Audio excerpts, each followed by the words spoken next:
আছোঁ মোৰ নিজৰ গাঁওখনি জন্ম ঠাই আৰু মোৰ লগত আছে জনপ্ৰিয়ৰ বুলি ক'ব পাৰি, কিন্তু মই চিনাকি দিম অলপ পিছত। আৰু এইফালে মোৰ দতা আছে বহুত পুৰণা পুৰণা গীতৰ মানে ইতিহাস আমাৰ খুচৰিব পৰা আমাৰ নিজৰ ঠাইডোখৰত বহুত দেখুৱাবলৈ পৰা আছে মানে আমাৰ মৰাণ সমাজৰ। ঠিক তেনেধৰণৰ আমি কিছুমান তথ্যবিলাক লৈ কিনি আমি বৰশীয়ালসকলৰ পৰা আমি কিছুমান তথ্য দিবলৈ আপোনালোকক চেষ্টা কৰিম। যি কি নহওক মানে আমাৰ দতাৰ কলি কেইটামান আমি শুনিম হুঁচৰি ঠাইটোত। আৰু এইফালে মানে আমাৰ বিশেষ ব্যক্তি সকলোৱে চিনি পোৱা মানে কিছুমান আমাৰ আজিও গুজৰি আছে কেছেটত কিছুমান গীত জনপ্ৰিয় বুলি ক'ব পাৰি, কিন্তু চিনাকি দিলেহে জনপ্ৰিয় হ'ব। গতিকে চিনাকি পৰিচয়টো নিদিয়াৰ কাৰণে জনপ্ৰিয় বা কিছুমান আমাৰ প্ৰতিভাবিলাক আমাৰ গাঁৱত লুকাই থাকে। আৰু এবিধ মোৰ দতা আছে, দতাৰ গীত চাগে মোৰ চেনেলত প্ৰায় পায়ে থাকে আৰু ধুনীয়া ধুনীয়া। আৰু ইতিহাসবিলাক খুচৰিবলৈ হ'লে এনেকুৱা ধৰণৰ বয়সীয়াল মানুহবিলাক আমি গাঁৱে ভূঞা বা চুকে কাণে সোমাই থকাখিনি আমি বিচাৰি যাওঁ। গতিকে বিচাৰি যাওঁতে অকণমান অসুবিধা হৈ যায়, মানে কিছুমান পিছ পৰি যায়। গতিকে তাৰে আমি এতিয়া দৃশ্য অকণমান আমাৰ হুঁচৰিত গীত মাত অকণমান শুনোৱাম আৰু বাকীখিনি আমি ছেকেণ্ড এটা ভিডিঅ'ত আপোনালোকক লগ পাম। আৰু দীঘলীয়াকৈ ভিডিঅ' চাবলৈ হ'লে মোৰ ভিডিঅ'টো ইউটিউবত গৈ কিনি চাৰ্চ কৰি চাব। ধন্যবাদ।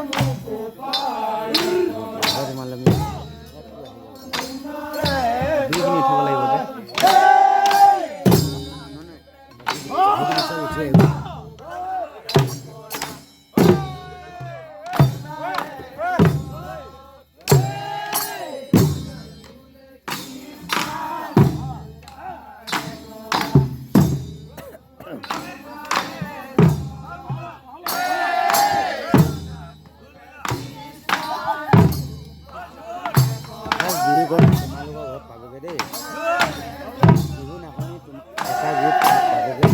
ভালকে অকণমান জমানাটো অলপ গম পাইছে নাই?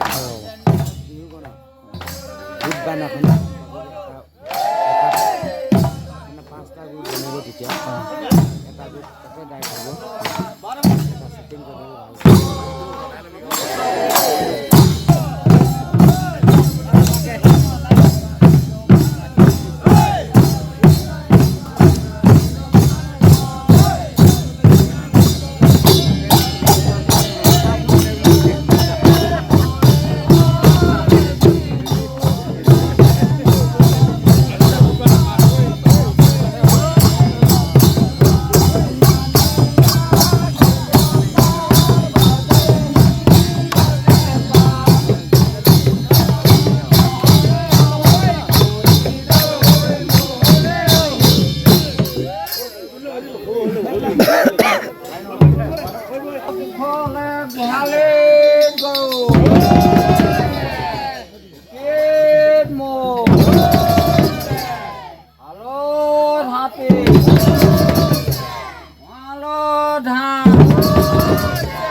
তই জানো তাৰমানে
নতুন বোৱাৰী আৰু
ভিডিঅ' আপোনালোকক লগ পোৱা আশাৰে আজিলৈ ভিডিঅ'টো ইমানতে সামৰি ধুনীয়া এটা ভিডিঅ' আপোনালোকক আকৌ লগ পাম আজিলৈ শুভৰাত্ৰি।